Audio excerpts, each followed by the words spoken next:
Irmãos, abramos novamente as nossas Bíblias em 1 João, primeira Epístola de João, capítulo 2, e mais uma vez vamos ler os dois primeiros versículos dessa epístola.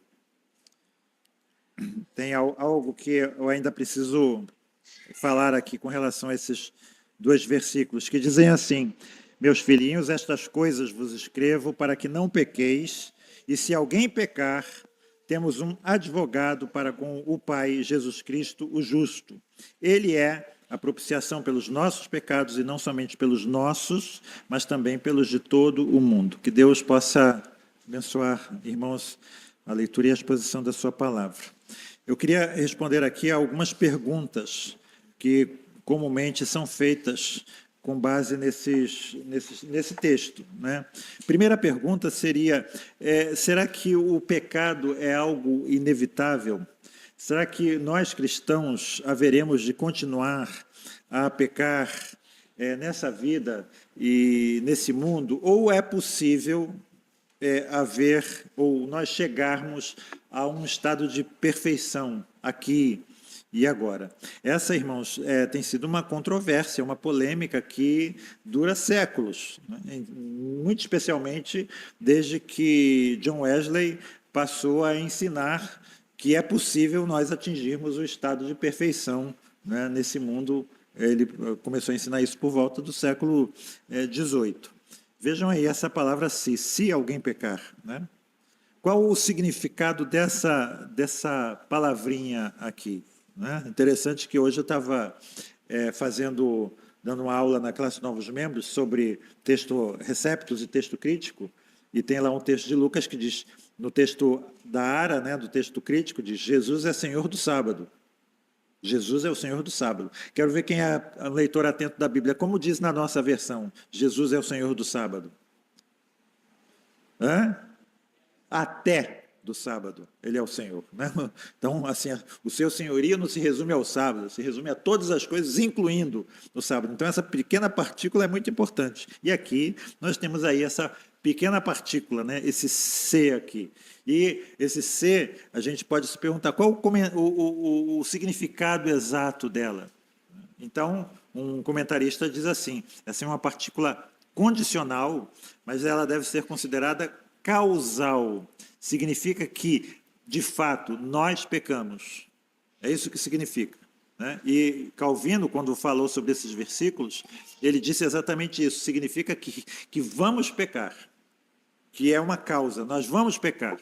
Essa é uma hipótese que vai ser cumprida com 100% de possibilidade, né? E Calvino diz, o apóstolo não escreveria isso se não soubesse com certeza que estamos sujeitos a pecar. Mas existem aqueles que dizem que se nós chegarmos a essa conclusão, nós estamos desonrando a Cristo, porque Ele tem o poder de nos conduzir a chegar a um estado de perfeição, a um estado sem pecado. E aí, o que nós devemos fazer, irmãos? Nós precisamos nos apegar, nos restringir à mensagem clara de João, que, sem polêmicas, consiste em duas afirmações, e nós precisamos nos apegar a essas duas afirmações. Quais são as duas afirmações? A primeira afirmação é que nos é ordenado não pecar. Nós temos esse mandamento. Nós não temos esse mandamento. E a segunda afirmação de João é essa, digamos, bendita, essa gloriosa esperança, segurança, consolo de que, se eu pecar, o meu pecado está coberto pelo sangue de Jesus Cristo. Então, se alguém nos perguntar se podemos ser perfeitos nessa vida, qual deve ser a nossa resposta? A nossa resposta é que nós devemos, eu vou usar aqui uma palavra que eu vou explicar depois, nos esforçar. Nós devemos nos esforçar em direção a esse alvo. Qual é? A perfeição. O estado de não pecar. Nós devemos nos esforçar, mas devemos manter na nossa mente sempre essas duas coisas: não pequem e se pecar. É isso que nós devemos ter. Ou seja, o nosso alvo é o que costumam dizer aqui, é uma utopia. O que é uma utopia nos termos modernos? É um alvo inatingível.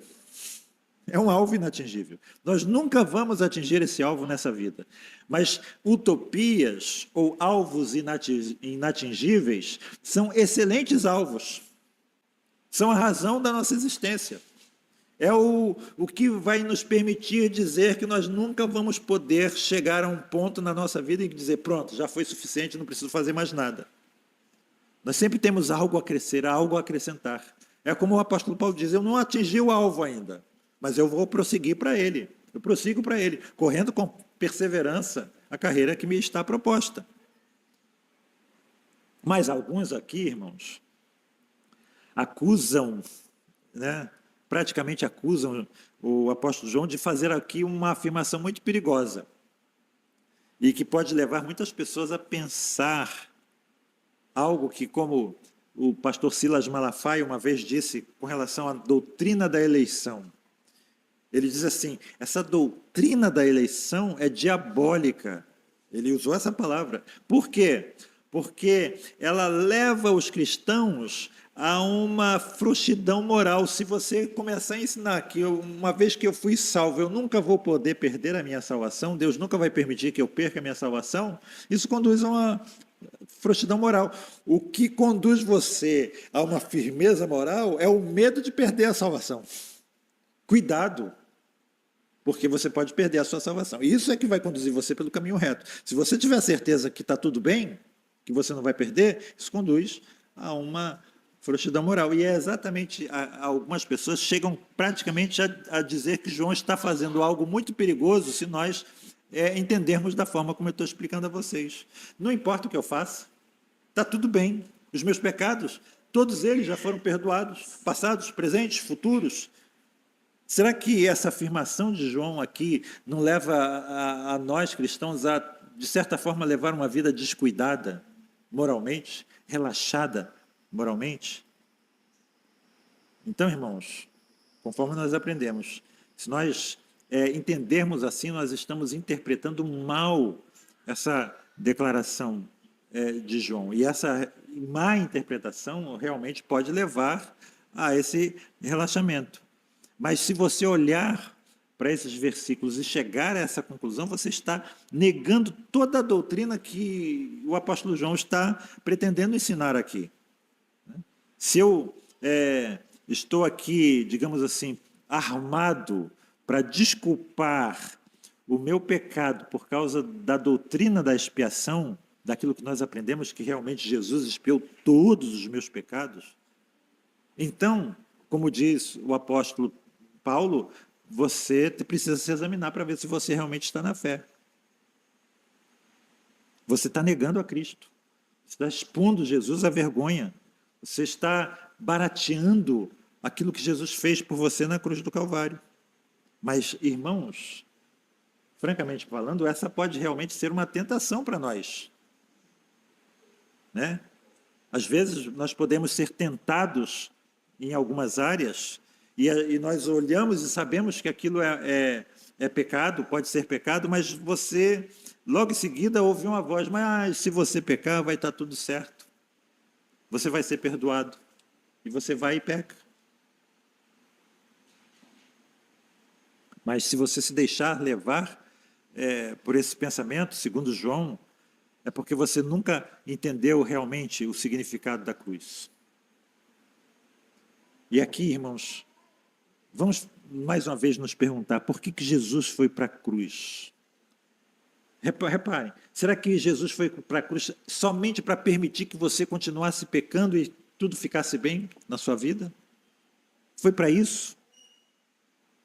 Foi para que você viva de forma leviana e descuidada, e em seguida você confesse seu pecado, ser perdoado, para depois continuar vivendo uma vida leviana e descuidada? De acordo com todo o ensino do Novo Testamento, e a gente pode resumir esse ensino em Tito 2,14, que diz assim, ele morreu na cruz para separar para si mesmo um povo particularmente seu, dedicado à prática de boas obras. Foi para isso que ele morreu. Para que a gente não peque, Todo o propósito da cruz é nos libertar do pecado. Primeiro, da culpa do pecado. Segundo, do poder do pecado. E, em terceiro lugar, da presença do pecado. Então, você não pode dizer, como já disse um grande homem de Deus, que você foi justificado e você vai ser glorificado se você não estiver sendo, no presente momento, santificado.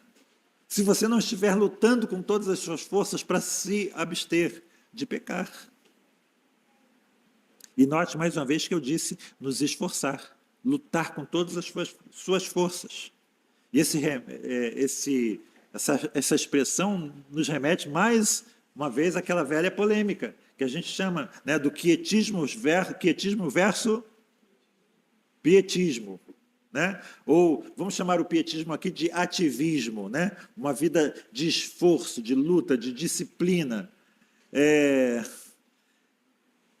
O quietista, ele diz o seguinte, né, que nós cristãos devemos somente, vamos dizer assim, largar tudo na mão de Deus, né? Deixe tudo nas mãos de Deus e Ele vai fazer tudo por você. E será que esses versículos ensinam, como dizem alguns, que a santificação consiste em ser passivo, em ter como alvo a passividade, não fazer nada e crer que o Espírito Santo vai fazer tudo por você? Eu me lembro do meu ótimo, bom, amável, me ajudou tanto, meu primeiro pastor, reverendo Estélio Severino da Silva. Um dia, ele me falou com relação a essas questões. Você sabe nadar, não sabe? Sei. Você sabe boiar, não sabe? Sei. Como é que a gente faz para boiar? Você sabe nadar? Sabe boiar? Uma dica para você. Se você não sabe nadar e começa a se debater, se espernear, gesticular, você vai afundar. E afunda e bebe água. Né? O que você tem que fazer? Relaxa. Se você relaxar, enche o pulmão de ar, relaxa. Você vai flutuar. Interessante que depois de morto você flutua. Né? Então, não precisa morrer para flutuar, é só relaxar. Né? Então, ele disse exatamente isso. É o que nós precisamos fazer na santificação. Pare de lutar, pare de se esforçar. Veja Martinho Lutero o que ele fazia. Ele fazia jejum, ele vestia roupa de silício, cinto de silício, feria a pele, esfolava a pele, ele dormia com pouca roupa no inverno, dormia num catre duro, e não adiantava nada para ele, se chicoteava, nada adiantava para ele. Então, a gente não precisa fazer nada. Né? Deus vai fazer tudo por você, basta que você se entregue. Mas reparem que não é isso que João está dizendo. Ele disse uma coisa: eu escrevi essas coisas para que vocês não pequem. Não pequem. É uma ordem que João está nos dando. Não pequem. É uma exortação. E isso é claro em outras partes da Bíblia. Por exemplo, nós fomos ensinados em Efésios 4, 22, 24, a nos despir do velho homem. Você precisa fazer alguma coisa, você precisa tirar uma roupa, você precisa parar de fazer coisas que pertencem ao velho homem, e vocês precisam colocar no lugar coisas que pertencem ao novo homem.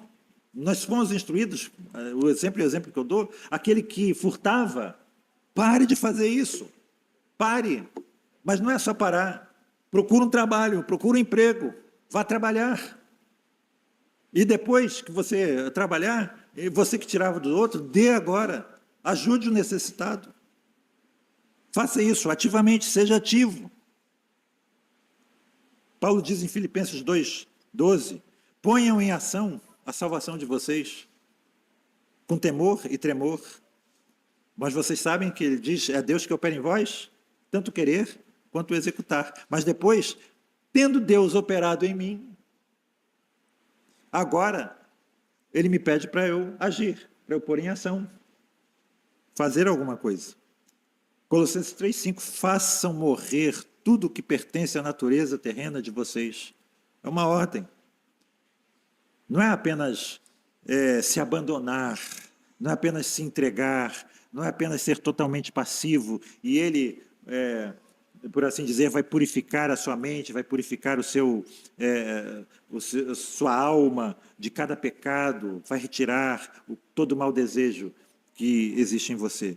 Pelo contrário, a Bíblia diz que eu tenho que fazer morrer os meus membros. Eu sou exortado a não entregar os meus membros ao pecado. Eu sou exortado a combater um bom combate. Eu sou exortado a tomar posse da vida eterna e fugir de certos pecados. Uma comparação, irmãos, que pode nos ajudar muito, são aqueles grupos de ajuda mútua, né? A gente tem as reuniões de NA, tem as reuniões de AA, todos eles são baseados no programa dos 12 passos. E é interessante que o terceiro passo diz assim: decidimos entregar as nossas vidas e as nossas vontades aos cuidados de Deus. Eu decidi entregar a minha vida e os meus cuidados e as minhas vontades aos cuidados de Deus. Será que esse passo está ensinando o quietismo? E aí eu vou pegar um livro, né, de AA, e uma história muito interessante de um AA perguntando para o padrinho dele, o homem que o apadrinhou na entrada, com relação a esse passo. Como é que eu entrego a minha vida a Deus? Como é que eu entrego os meus cuidados a Deus? Será que, ele dizia ele, eu devo escrever uma carta, colocar alguns selos suficientes, e o endereço destinatário Deus, endereço céu, e pronto? Escrever essa carta para ele? O que eu tenho que fazer? E o padrinho dele diz assim: você precisa fazer algumas coisas, né? A parte de Deus, você esquece. Deus opera em mim. Mas tendo operado em mim, agora você precisa fazer algumas coisas. E qual é a minha parte? A sua parte é não esticar o braço, é não tomar o primeiro gole, é não dar a primeira mordida compulsiva. Talvez a gente possa dizer, é não comprar aquele pacote de biscoito, é não dar a primeira olhada na Playboy.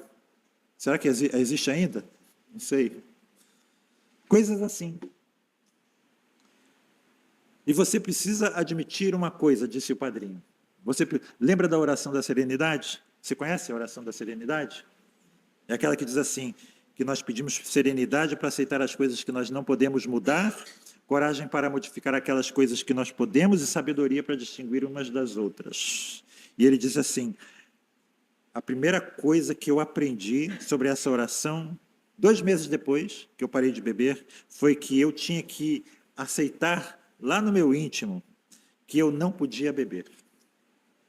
Eu precisava aceitar que eu não podia beber. Outros podem, mas eu não posso. E quando isso entrou no meu coração, eu estava entregando a minha vida e os meus cuidados a Deus. E ele continua. A segunda coisa que eu aprendi foi sobre as pessoas. Eu aprendi que eu tinha que aceitar as pessoas na forma como elas eram. E ainda por cima, eu precisava amar essas pessoas do jeito que elas são. E isso inclui todo mundo, desde os íntimos até os inimigos. Na verdade, eu precisava ter a coragem de mudar a mim mesmo. Ou explicando melhor, eu precisava ter a coragem de me expor a Deus para que Ele me mudasse através do domínio do Espírito Santo. E ele continua. Por causa das coisas que eu não conseguia entregar, eu sofria muito. Por exemplo, o futuro dos meus filhos. Sofria que nem um cachorro sarnento por causa disso. Via as coisas mais sombrias. Ficava acordado de madrugada. Não entregava a vida dos meus filhos a Deus e por isso sofria. E sofria à toa, porque é ou não é verdade que Deus tem um plano para eles? O que é, afinal, a vontade soberana de Deus? Isso é um livro de não é um livro de igreja não, viu? Alguma coisa descartável a vida dos meus filhos? Por muitas vezes eu ajo como se fosse. O que precisava operar na vida dos meus filhos era a minha vontade soberana. Irmãos, eu estou destacando isso aqui para vocês, para que vocês entendam uma coisa muito interessante aqui. Às vezes a gente pensa em pecado como roubar, matar, ter relações sexuais ilícitas, né? Ser desonesto. Mas reparem aqui, O fato de nós nos preocuparmos excessivamente com os nossos filhos é pecado. Já parou para pensar nisso? O fato de você não entregar essas coisas a Deus é pecado. A preocupação excessiva, a ansiedade com relação ao futuro, todas essas coisas são pecado. Continua esse alcoólatra. Quando eu tinha um pouco menos de um ano sóbrio, recebi um pedido de ajuda para conversar com um pau d'água que estava afundado até o nariz e afundando a família junto. Fiquei apavorado. Era a minha primeira vez. Passei a noite em claro. A pessoa que foi comigo, uma espécie de padrinho meu na recuperação, me falou o seguinte no caminho, e nunca esqueci disso. Você não está indo lá para dar conselho ou lições de moral. Você só está indo para contar a sua história e como você está saindo do buraco. A recuperação do outro é problema dele. A recuperação do outro é responsabilidade dele e de Deus. Você só vai fazer a sua parte. Faça a transposição disso para o seu testemunho. Você não precisa dar lição de moral. Você não precisa ficar dando conselhos. Conte a sua história. Não se preocupe. Nós precisamos ter a sabedoria para saber que a única pessoa que nós podemos mudar nessa vida somos nós mesmos. Você não pode mudar o outro. Você não é o Espírito Santo. Então, mais uma vez, nós cometemos pecado quando pensamos que nós podemos fazer coisas que nós não podemos. Eu já uma vez comentei que uma querida irmã, esposa de pastor, problemas com o marido, muitas coisas sérias. E uma vez eu falei com ela, você não é o Espírito Santo, você está querendo mudar o seu marido. Aliás, dizem que a grande tragédia do casamento é que o homem casa com a mulher pensando que ela nunca muda e ela muda. E a mulher casa pensando que ele vai mudar, mas ele não muda. Né? E às vezes a gente tem isso, mulheres que pensam que são Espírito Santo, que com palavras, com salivação, com críticas, vão mudar o marido, a forma dele ser. Então, continua tentando. Deus tem toda a paciência, ele ficou rodando 40 anos com o povo no deserto. Ele tem todo o tempo do mundo, você é que não tem. Então, reparem quantas coisas podem ser pecado e a gente não pensa, não para pensar que são. E ele diz, desde então, tenho tentado pensar e agir sempre em termos de qual é a minha parte. E é uma maravilha. Eu fico em estado de graça. Pena que não acontece sempre. Especialmente em casa, com as pessoas que me são mais íntimas. Tem situações em que eu fico querendo ser pai, mãe, marido, esposa, tudo ao mesmo tempo. Não é verdade? Mulheres que às vezes querem ser o marido, que assumem. Mas eu tenho aprendido que eu não tenho nenhuma parte ou responsabilidade nessas coisas. Ainda bem. Senão ia tudo virar uma confusão. Repararam, irmãos, o equilíbrio aqui? Isso que é entrega. Entrega é aquilo que o Salmo diz. Entrega o teu caminho ao Senhor. O que é o teu caminho? A tua vida. Qual é a segunda coisa que ele diz? Confia nele. E que mais? O mais, ele fará. Eu costumo sempre dizer 3 verbos. 2 dizem respeito a você, a mim. Entrega e confia. E o terceiro verbo diz respeito a Deus. Ele vai fazer. O que ele vai fazer? O mais, o que for necessário. O Senhor Jesus falou que, e é interessante, né? Os discípulos estavam discutindo quem vai ser o maior no reino de Deus. Ele disse, o maior vai ser aquele que viver a vida com a fé de uma criança. O que é a fé de uma criança? É exatamente isso. Uma fé simples, incondicional, uma fé que não duvida. Uma fé que sabe, como um filho sabe, que está protegido quando está perto do pai. Perto do meu papai, eu tô seguro. Como Davi disse, como uma criança desmamada, eu me aquieto nos braços, se aquieta nos braços da sua mãe, tal é a minha alma para contigo. Isso é entrega, irmãos.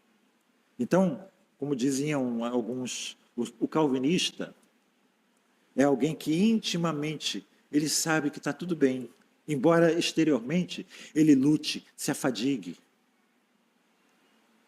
se discipline. Por fora, faça como tudo dependesse de você. Por dentro, aquiete-se, como se tudo dependesse de Deus. Irmãos, para terminar, né? Nós vimos aqui, eu procurei trazer assim, algumas dessas polêmicas, desses problemas, né? Digamos assim, problemas doutrinários, que as pessoas, como costumam debater, jovens às vezes, primeiro ano de seminário, né? Dizem que discussão de primeiro ano de seminário vira madrugada, né? Quando lemos certos versículos, como por exemplo esses aqui. Então, uma palavra final, já passamos bastante tempo. Procuremos não desperdiçar o nosso tempo em debates que são meramente, digamos, intelectuais e teóricos, como, por exemplo, sobre quietismo ou pietismo. Nós precisamos considerar essas coisas. Sim, elas existem, mas não fique somente no debate. O que eu quero dizer com isso? Que você precisa olhar para a Escritura, você precisa ouvir essas palavras simples do apóstolo João. Não pequem, não peque. E você precisa ouvir também, se alguém pecar, se você pecar, você tem um intercessor junto ao Pai, Jesus Cristo, o justo. É nisso que você tem que se concentrar, é nisso que eu tenho que me concentrar. Eu sou chamado para não pecar, mas graças a Deus, eu estou certo de que se eu pecar, o sangue de Jesus Cristo, seu Filho, ainda há de me purificar da culpa do meu pecado e vai me livrar de toda injustiça. Irmãos, amemos a doutrina, amemos, mas vamos ser cautelosos contra o risco, o perigo de viver uma vida somente teórica e não uma vida prática. Sejamos práticos, porque uma boa doutrina conduz a uma boa vida. Que a gente possa receber esse alento, que a gente possa considerar essas palavras, em nome de Jesus. Amém. Pai Celeste, obrigado por tudo de bom que o Senhor nos dá. Obrigado, Senhor Deus, pela direção, pela força, pelo consolo, pelo conforto, Senhor Deus, pela segurança, pela paz que a Tua palavra nos dá. Obrigado, Senhor Deus, pelo Teu Santo Espírito que vive dentro de nós e que nos conduz a toda a verdade. Que Ele mesmo, Senhor Deus, possa fazer crescer a Cristo em nós e que de glória em glória Ele cresça e nós diminuamos, Senhor Deus. E que nós possamos considerar certas coisas que nós não consideramos, Senhor Deus, como realmente são pecados em nossa vida, coisas que nos afastam de Ti, a preocupação excessiva, os cuidados com esta vida e com este mundo, Senhor Deus, as ansiedades, Senhor Deus, que nos ocorrem em certas situações, que nós possamos aprender a entregar tudo nas Tuas mãos, Senhor Deus. Como diz o hino, tudo entregarei, tudo deixarei. Que possamos ser assim, Senhor Deus, entregar os nossos bens, a nossa vida, os nossos filhos, as nossas preocupações, os nossos anseios nas Tuas mãos, certos de que o Senhor há de fazer muito mais do que nós pensamos ou conseguimos imaginar, Senhor Deus. E que possamos sempre lembrar que Tu tens um bom fim para todos os Teus filhos. O Senhor tem pensamentos de paz e não de aflição e de dor, Senhor Deus. Que um dia, como nós acabamos de cantar, não haverá mais choro ou dor. Que possamos estar certos disso, Senhor. No nome de Jesus nós choramos e Te agradecemos. Amém. Amém. Irmãos, fiquemos de pé.